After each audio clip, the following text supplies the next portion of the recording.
when we are talking about issues, so we are struggling with identifying ourselves based on religion, gender, country of origin, and sometimes color.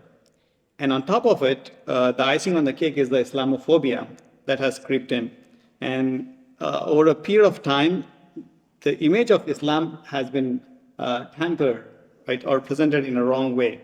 So has been these factors contributing over a period of time for Muslims to kind of doubt their identity as Muslims? And are they trying to experiment something new? I would take your question and go backwards, because for the mass majority of children who've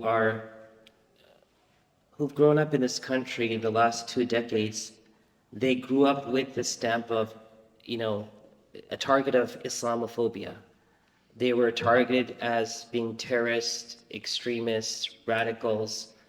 And so Islamophobia for this last 2 generations has Islamophobia attached to it, then you add on to all the other elements.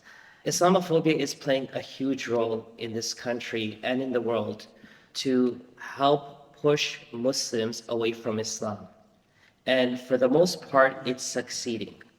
And it's succeeding for 2 reasons. Number one is the amount of financial backing and support that industry has, and I spoke about it just 2 weeks ago.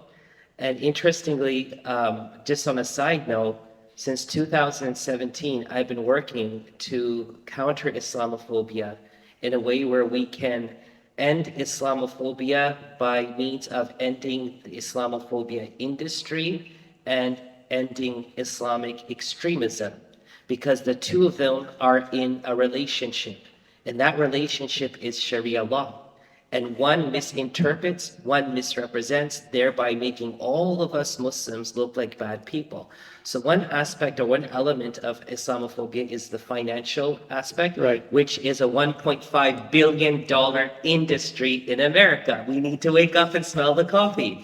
And the other is the lack of education on how powerful our religion is in not just contributing to society's growth and progress in the past, but it continues to contribute towards solving the problems of today and paving the path of goodness for tomorrow. So yeah, Islamophobia is huge. And the last thing I'd like to say is that sadly, majority of our institutions, our masajid, our scholars, even our organizations are not working on this proactively. We're only reacting to it. And when we continue to react, we're only amplifying their word and their cause and their actions, thereby allowing them to get ahead of us. And sometimes it's too late in the game to kind of give an appropriate response.